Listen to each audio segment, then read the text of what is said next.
tickets today, lovelies? From Liverpool Lime Street and Manchester Piccadilly... Saturday night, Piccadilly.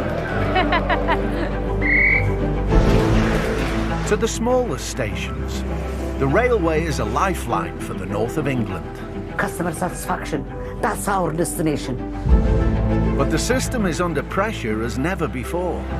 We've got a Leeds service cancelled, the Liverpool service cancelled, and the Piccadilly service cancelled. Whoopee! And staff are in the firing line. Move a bit more down for me, please, so I can get everyone on. Let me get on! What's the worst thing that can happen? You punch us. It's happened before, it'll happen again. Let's sack everyone from top to bottom. It's a complete waste of time. Now, cameras have been allowed behind the scenes. At the company that runs some of the busiest and most crowded trains in Britain, Transpennine Express. Guys, just stay there for me. Keep your head stuck. It's not responsive. Filmed during a make-or-break year, We are expanding our fleet by over 60%. For Transpennine, this is the biggest thing we've ever done. It's going to go right. It's got to. Has to.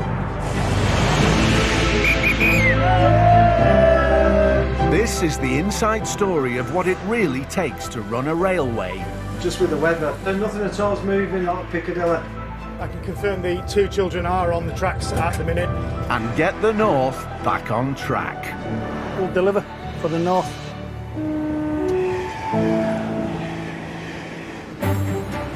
This time, Yes. just as the railway seems to be running smoothly at last, Quite impressed. Successful, tick, tick, tick. the network is plunged into the biggest crisis in its history. We're looking down the barrel of a gun. It's really quite scary. As coronavirus takes hold, staff are on the front line. We come into contact with thousands of people every single day. Everyone on board are at risk. And the company faces an uncertain future. We move 30 million people a year. We can't just shut up shop and stop.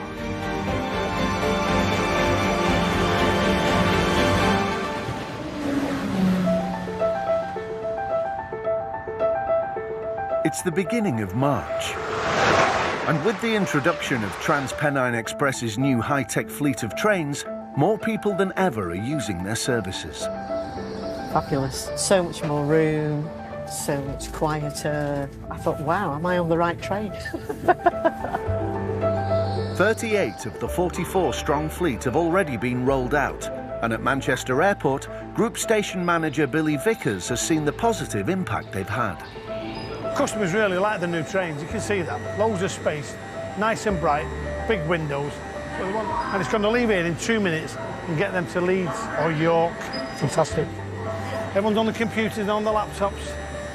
And there's me, with a phone that doesn't work. It's not just customers who are enjoying the brand new trains. There's a noticeable lift in the staff's morale and how they approach the work. Making rail travel in the north the best it can possibly be.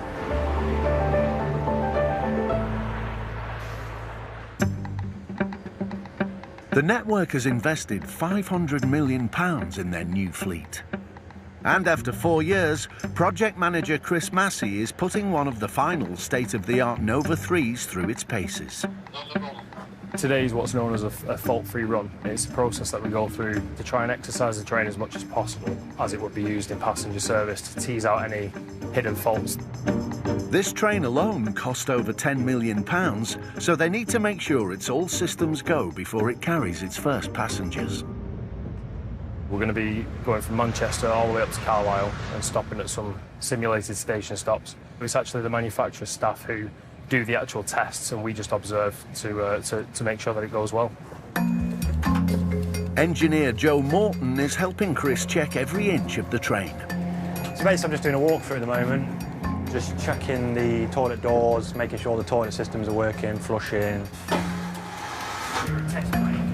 When you're walking through the train, things will just catch your eye, and like just that, for example, I've just noticed that there's actually a light missing. I've just made a note of that, so that can be fed back to the manufacturers to put right. Obviously, things we're checking for in here really is obviously CCTV screens. So obviously you've got different cameras in different areas.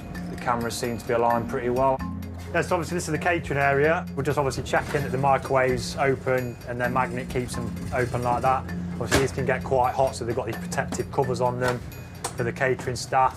It's just to make sure that not only the passengers have a good experience, but the people that work on them as well. But even when you've spent millions, not everything is perfect. Door U's not working. I found a couple of issues with the intercom doors not opening correctly. We don't want to see interior doors juddering or sticking. That could cause panic to a passenger that wants to get off the train. They are things that we definitely want fixing before we accept the train. The new 5-car trains are longer than some of the platforms they'll be stopping at. If we were to send that train to a platform that's too short for the train, we want to make sure that only the doors on the platform release, so we're very meticulous on the checks on that system. Opening the wrong doors could be dangerous, so it's crucial the onboard computer isolates the correct set.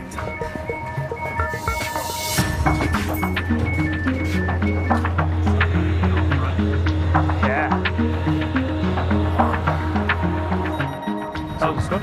Quite impressed. Successful, tick, tick, tick. After 4 years of living and breathing it, the feedback from passengers so far has been really, really positive. It's been a lot of hard work, a lot of long hours, but absolutely worth it. I'd do it again in a heartbeat. I really would. See you guys. Thanks very much. See ya. Come on, Josephine, let's walk together. Every new train that gets the green light from Chris should help provide a more reliable service. Which can only be good news for all at the network's nerve centre on the outskirts of Manchester. What am I doing? Where am I going? I've lost the plot. Duty Control Manager Anne Smith is facing an array of problems. Been busy, normal chaos, yeah. Infrastructure faults, driver issues, fleet issues. Yeah, busy.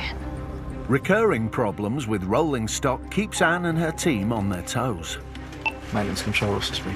Maintenance controller Russell Curtis Shaw has been alerted to a fault with the Class 350 electric train just outside Preston.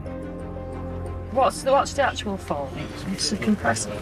Compressor MCB's tripping. It has had compressor issues previously, so it's come to a grinding halt just outside the station. Okay, right. The compressor provides air to the train's doors and brakes, and if it fails, the train can't run. This one's on its way to Edinburgh and could block the West Coast Main Line, one of the busiest rail routes in Europe. News like this, you're like, oh my God. So it's a Scotland train, the busy trains. We could have a stranded train in the middle of nowhere, which could take hours to rescue. After some online research, Russell comes up with a cunning plan. Switch that to off and switch that back on, and it should be, hopefully, run the compressor again. The driver is told to reboot. Yeah. Can you isolate that engine for me at a convenient point? And after an anxious few minutes... Just to give you the heads up, everything's okay. All right. Good stuff. He's on the move. Excellent. So that compressor's reset then. So we're all right with that. Don't come round here with news like that again, Ross. That just absolute pains me. But it's only a quick fix. It will keep running for now.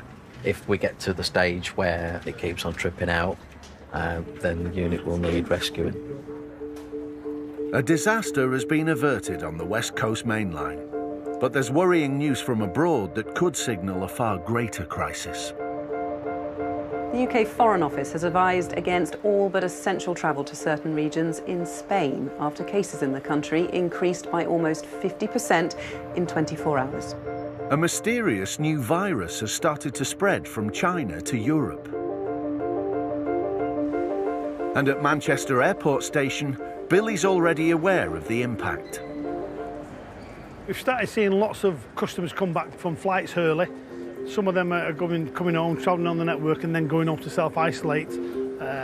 These are people who come from Italy, Spain, Northern Europe, France, and they're coming home in the droves. We couldn't get on our flight because of coronavirus. Single? Yes. £23.20? £23.20? Yeah.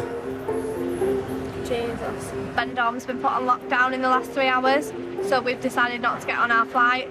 So we've now got to find somewhere else to go, basically. This is why we're buying a ticket for Blackpool. How many are you paying for?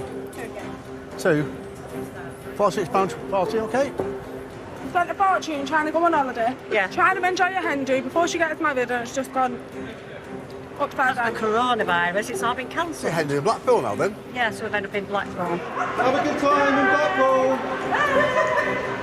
Blackpool! Times are changing. It's uncharted territory for us. It's quite concerning because you don't know how this is going to pan out.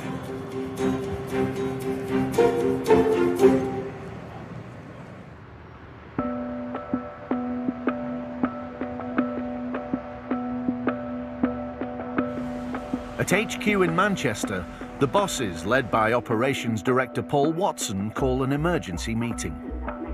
The news today says that the rates are escalating, so look at the likelihood of a more difficult situation going forward and how we're going to address that as a business. There are only 800 cases in the UK for now, but there are fears that many staff could soon be calling in sick. The maintenance and offer you a train in the morning, have they given us a view of what loss rate they can stand in terms of staff not arriving in the workplace to provide a service? Or we maybe expect the government guidance to rise to 20% absence levels. They are saying that at that level they would not have the ability to deliver the full range of services. I do understand there's a lot of concern, particularly people with vulnerable people in the household. You know, we've got a situation where a conductor has a pre-existing condition, is concerned about the constant, you know, contact through his duties, walking up and down the train, and therefore we have supported him in saying he can stay in the back car. Passenger numbers are falling fast. There's lots of talk about crowded places. I think most people would treat trains and large train stations as crowded things, so there is a business impact for us. With fewer travelling, the timetable could be drastically scaled back. I know Jerry has started to prepare plans for what would a reduced plan look like. Should the worst case scenario start to emerge, then we're at least in the process of drawing up how we react to it. Quite scary on lots of levels, and you know, bitterly disappointed on others in terms of where we've brought the business in recent weeks and months. And we can see it being snatched away from us as we respond to a global pandemic. We're looking down the barrel of a gun. It's really quite scary. Coming up. Right, the fault's redeveloped. As the team tries to keep services running. Not ideal at all. Lost 4 trains. Wait until we tell our director on call now. The looming pandemic brings new fears for passengers and for staff. We just don't know what this means for the future of Transpennine Express.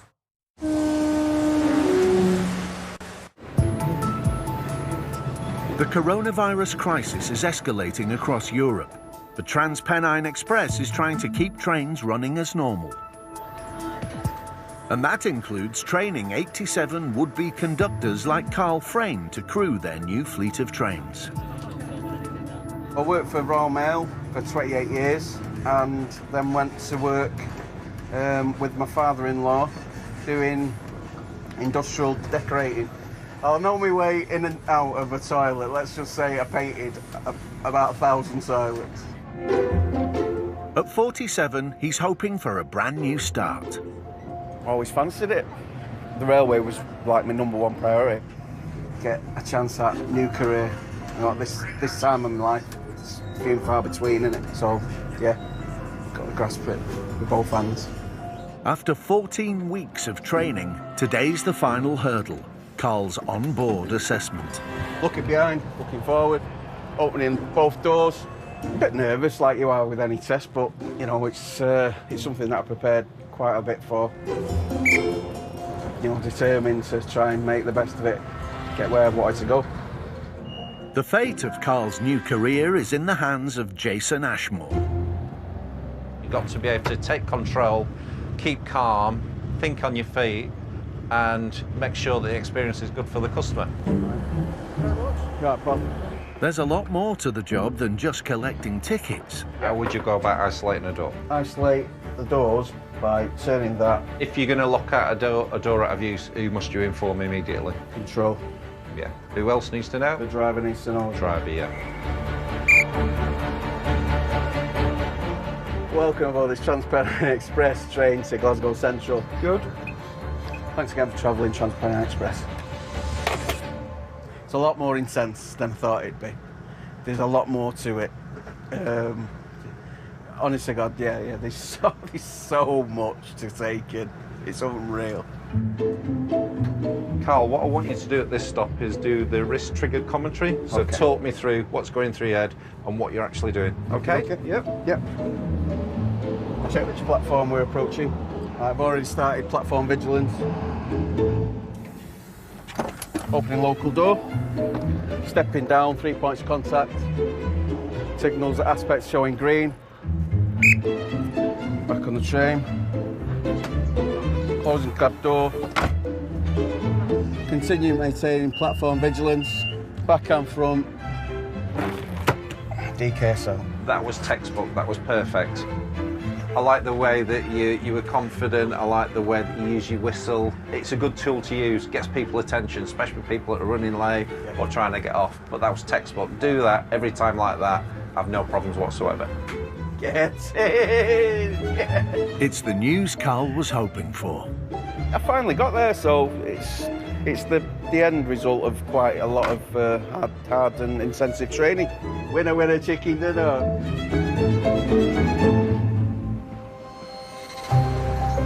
Carl can now conduct his own train, but for how long? Where do we think this takes us, and do we think, in light of where we are, we need to change? With coronavirus taking hold in Europe, bosses are drawing up battle plans. We can see what's happening in other countries that are more advanced along the curve, and we probably ought to act to try and stop that happening here. Meanwhile, on the outskirts of the city, Redeveloped? Oh, you're kidding. a more immediate threat to services has raised its ugly head again. Right, OK. Looks like we're probably going to have to cancel it then. I'll call you back in a short while. I'll just have a quick word with the maintenance controller. Cheers, thanks, bye-bye. Right, the fault's redeveloped. The fault's reoccurred, whatever the fault is. Right, I need to speak to the train service controller then. The compressor has tripped on the same Class 350 train as before. The same thing has happened again. That's 3 times? Now 4.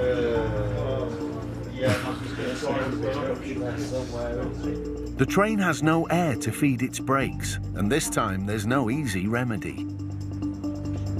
Maintenance controller Russell must get it shunted to the depot. We've really got to take it out. It's causing us issues as it is, but it'd be even worse if we don't couple it. Yeah, get that set up. Get it on Mike 98. Yeah. The train is on its regular, busy West Coast mainline route to Edinburgh Not ideal at all. and risks blocking all 13 passenger and freight operators using the line. If we fail, everybody else will be late around us. So the safest thing to do is to get this unit out of service and get it fixed. But now we're about to tell everybody, cases, luggage, that you're going to be turfed off this train. Can you imagine if your mum or your dad was on that train? It's just not nice. Romeo Charlie, 6583. While replacement buses are laid on for passengers... If we go for 2, that should be all right, yeah. So I've lost that. I lost my 98 at Piccadilly. Duty Control Manager Anne deals with the fallout. It's Sierra 88. We've lost 4 trains. Wait until we tell our director on call now that we've lost more. We'll go crazy. Anne will get the stranded unit shunted here, the Ardwick depot, where the maintenance team work 24/7, servicing trains to try and prevent breakdowns on the tracks. This Class 185 unit is getting the full MOT. So we've just got the job as a B exam, where it's virtually like a service, like on your normal car. where we're checking all your safety systems and making sure the train's fit for the rail, really. Anything from like the oil changes to the final drives, safety system checks, air conditioning checks, windscreen wipers and the washers. There's lots of checks on them. It's vital the train isn't out of service for too long, so 12 people work flat out. You can normally do it in a day. That's like on a 12-hour shift.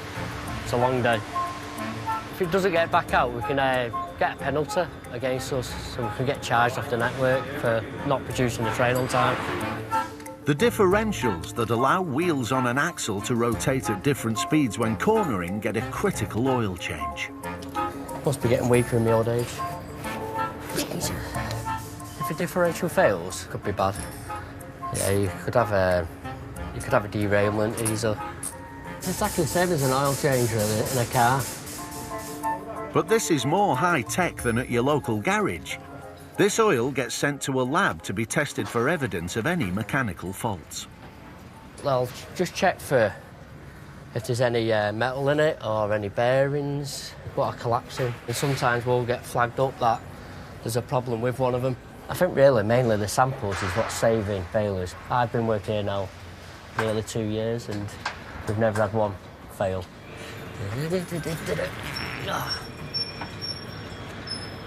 Job done, on for the next one. The depot's working hard to keep trains on the track, but warnings from the government mean they could soon be in far less demand. We should stop going to the pub, the theatre and other social events. We should avoid any unnecessary travel or social contacts. We should work from home.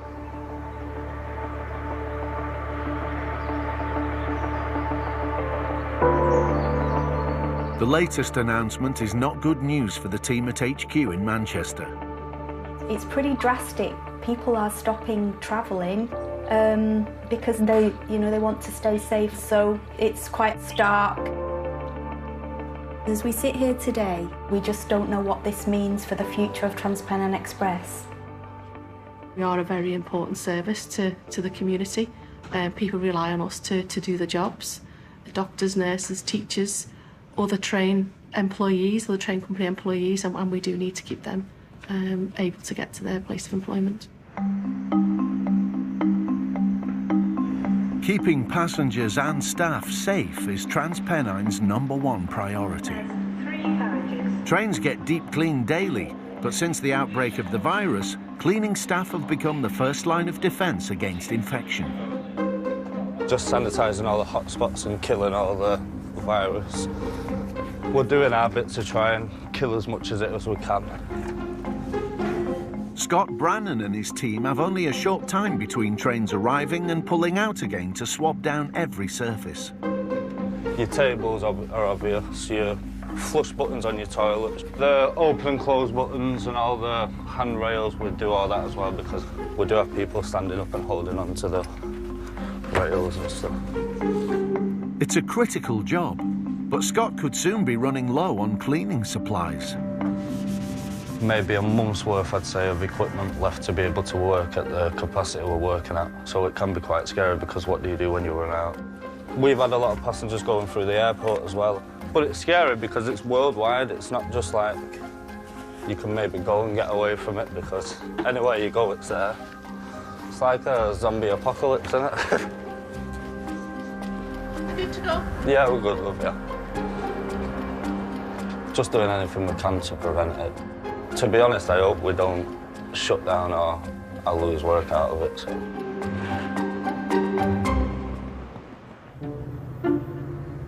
Out on the rails, Welcome and goodbye. conductor Nikki May is facing a new reality. Oh, it's extraordinary. Absolutely I've never seen the railway so quiet. I'm at a loss. Good morning, folks. Welcome aboard here at Dewsbury to the 11:27 service to Newcastle. Now, folks, we do have 5 toilets on board, all of which have running water at the moment. So please, I know we've got that bug going around. Please do make sure that you wash your hands. We have soap and water available in each of our toilets. Your next stop, Leeds, in less than 10 minutes' time. How do you do, lovely folks? Tickets or passes today, my lovelies? Are you ready? Smile.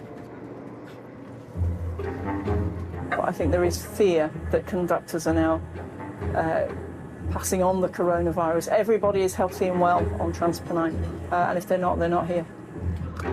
Hello there. I'm still touching tickets, I'm still touching cards. Anything that you hand me, of course I'm still going to touch it. Ta-da! Welcome. This is my little box of tricks. So there's my money in here, you see. And right next door is my hand sanitizer. So as soon as I touch anything in here, ta-da! Hello, lovely folks, welcome. Darlington, delicious Darlington. Just checking the toilet just to make sure that the running water, everything in the toilet, well, that it's clean. Can't quite eat your dinner off it. But it's not just the cleanliness Nikki needs to keep an eye on. At Scarborough, the cleaner had come and put in 2 great big toilet roll dispensers. By Huddersfield, gone. My toilet roll dispenser was barren, it was bare. There was not a single sheet left. Please somebody tell me, what is it about toilet roll? Next stop is Leeds, normally one of the busiest stations on the line. Quite unsettling actually how quiet Leeds has become. Gosh, that's extraordinary. There we go. That's for you. Thanks very much. Thank you. This is peak time. I've never known anything like it. Despite dwindling passenger numbers, Nikki's in it for the long haul. All I want to do is make people their journey as easy as possible. I want to make sure that the North keeps running. One way or the other, we're going to keep going until the very end. Until such time as Transpennine say to me, Nikki, get off the train, I will be here.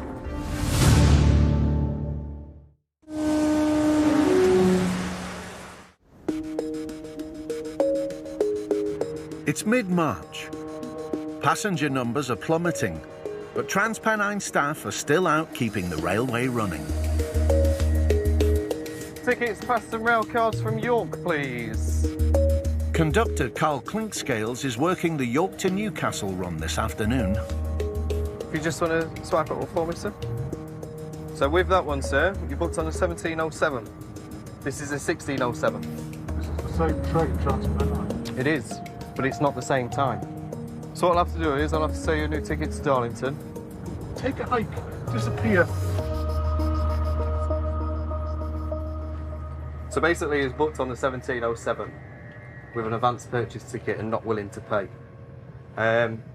This is the 1607. To deal with that, I'll probably just tell the station staff that he's booked on a different service, so not to let him out of the station until he's bought a new ticket. But yeah, that's one of the things that you sort of have to deal with. Tickets from Darlington, please. Dealing with a potential fare dodger is the least of Carl's worries. Of all railway staff, conductors are most at risk.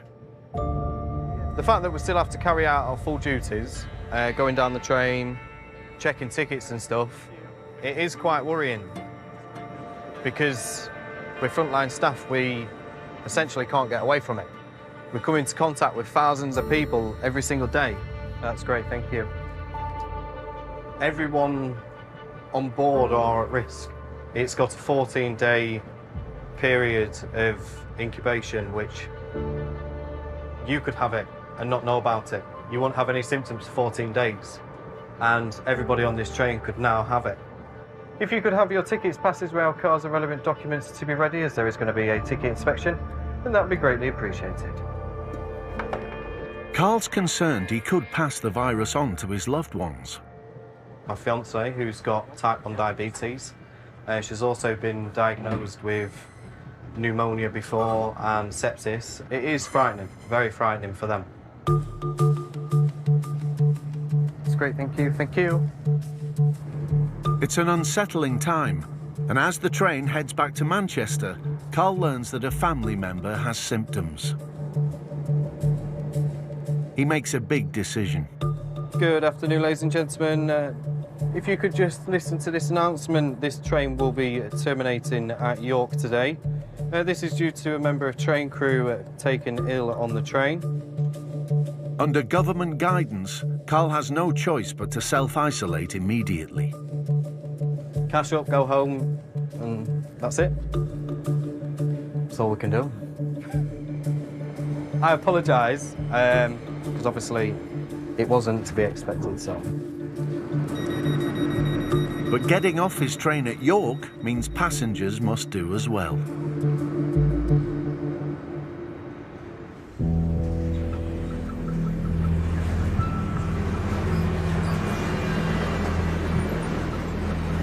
Carl's self-isolation mid-shift results in another cancelled train and adds to the mounting problems for Catherine O'Brien and her colleagues at HQ.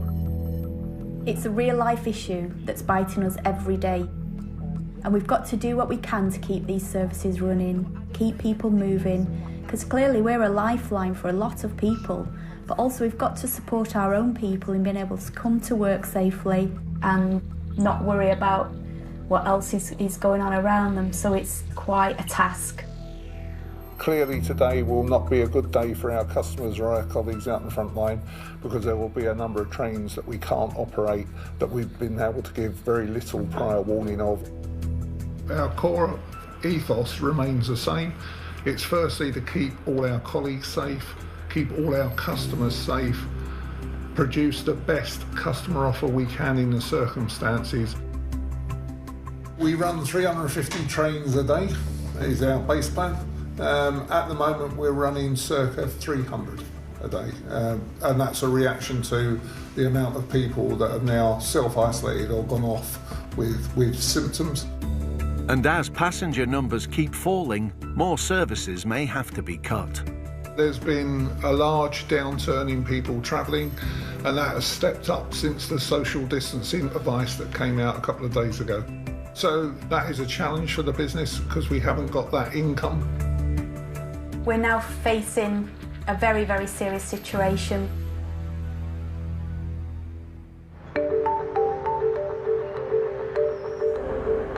As services are cut back, staff are being redeployed. Customer host Joseph Fazekas has gone from serving food in first class to working the concourse at Piccadilly. They don't like send us home without payment, they give us some job. Hello, Bill. Do you know what is going on now for next week? So we're looking to put a amended timetable in from Sunday. It will be changed like for a public holidays timing or? To be massive changes. Oh. So I think they're looking to reduce the service so that there's less trains going to the airport and there's less trains coming around from Victoria to here. And what about us, like a customer host onboard service, because now it is suspended from the trains? That'll stay the same, I think. Yeah. We need to bring with us 2 kgs and we need to take off all stock from the train. It is 14:26 to airport. Joseph has been asked to salvage any unused food and drink from the train. Is it on time? No, 2 minutes. 2 minutes delay. Are you flight today? Yes. Where are you going to? Oh, back to China. His fellow customer hosts are trying to remain positive. You know, we've been working on trains for years doing trolley service. You know, we'll come back eventually. So it's just a temporary setback, I'd say, for the moment. We need to go 1-2 minutes. Did you check the fridges?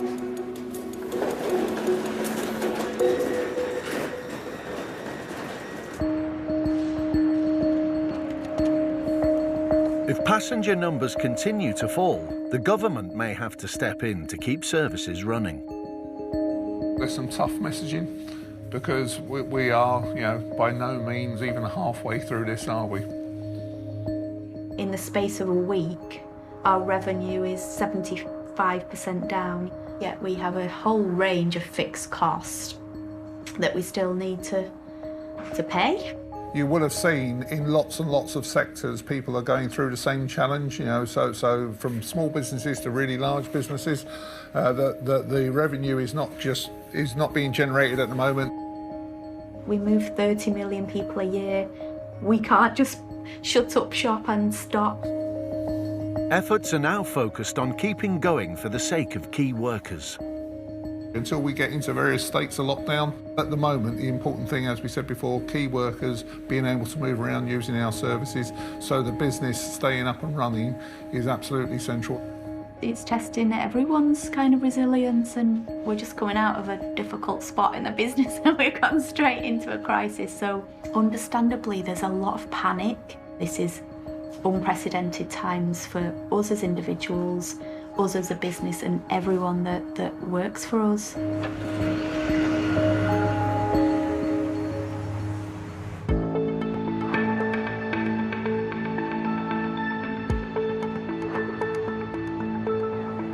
York is normally one of the North's busiest stations. Train dispatcher Jake is on duty for what used to be the evening rush. Well, it's 10 to 6, Friday peak hours. One of the busiest platforms in the station, and we have not got a soul on platform 3. Not a soul. It's like a ghost town. Seeing it like this does make me think, with the current situation, should we still be studying? Probably not. Are you on platform 2? Negative. I'm on platform 9 in a minute, heading on 5. No worries, mate. I'll go down to 2 now. Midnight tonight, all the pubs shut. And from Monday, all the schools shut, so we're expecting even less passengers. I don't know, you can get less than 0. Anyone in your household has a high temperature or a new and continuous cough, you should all stay Creepy, innit? Next week, we'll be running a service literally just to get the key workers to work, as opposed to now, where we're running a normal service, and we're just running empty services 4 times an hour, really. I mean, I suppose it is kind of helping with the self-isolating.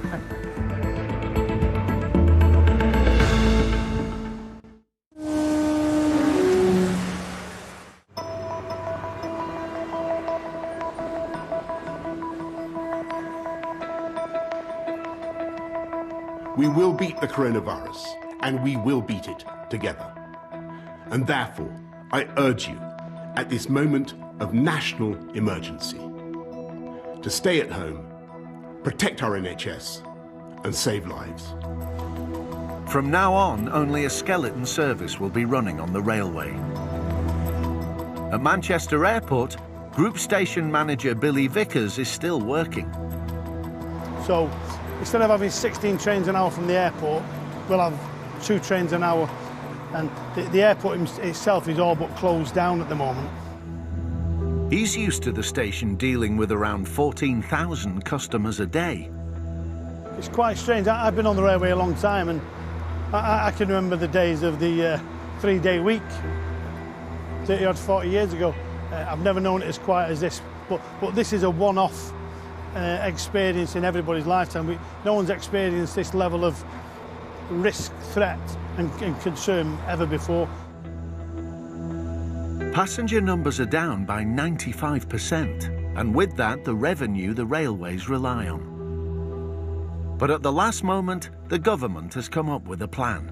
We are going to be covered under an emergency measures agreement, which means that the government will continue to fund railways, and it means we can continue to provide the vital role and keep people moving. If government hadn't have stepped in, we wouldn't have been able to continue operating. Staff like conductor Nikki May are getting the support they need to keep services running.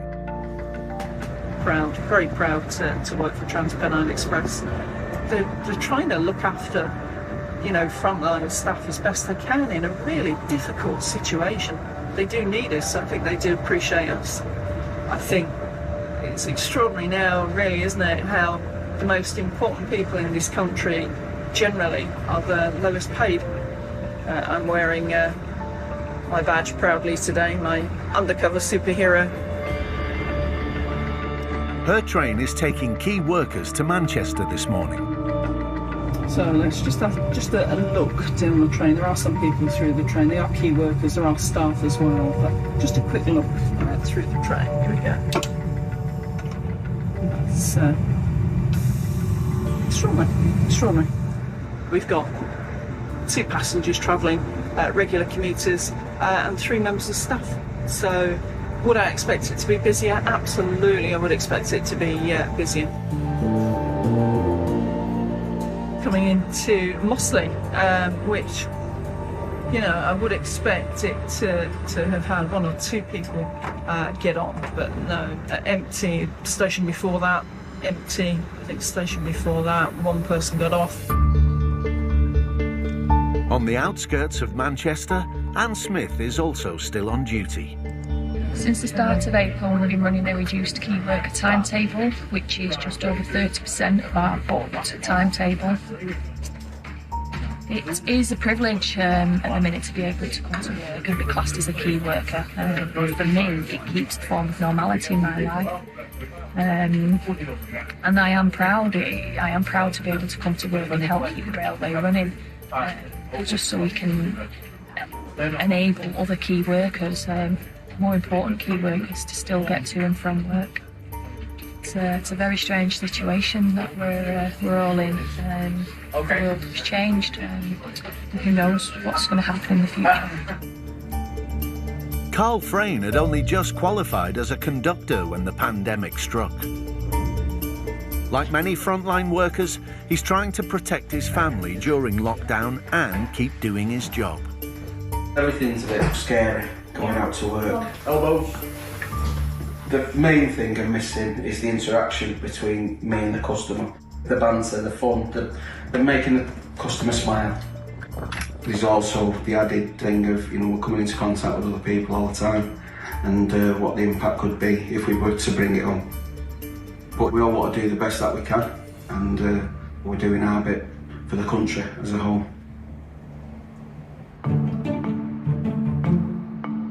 It's the biggest challenge Transpennine Express has ever faced. These are just frightening times for each and every one of us, and we've just got to hope we can all get to the other side of this. We're incredibly proud of the part that we're playing, certainly in this part of the world, to keep key workers moving. And we couldn't do that without our amazing people. I'm quite scared, but I know that we've just got to keep going.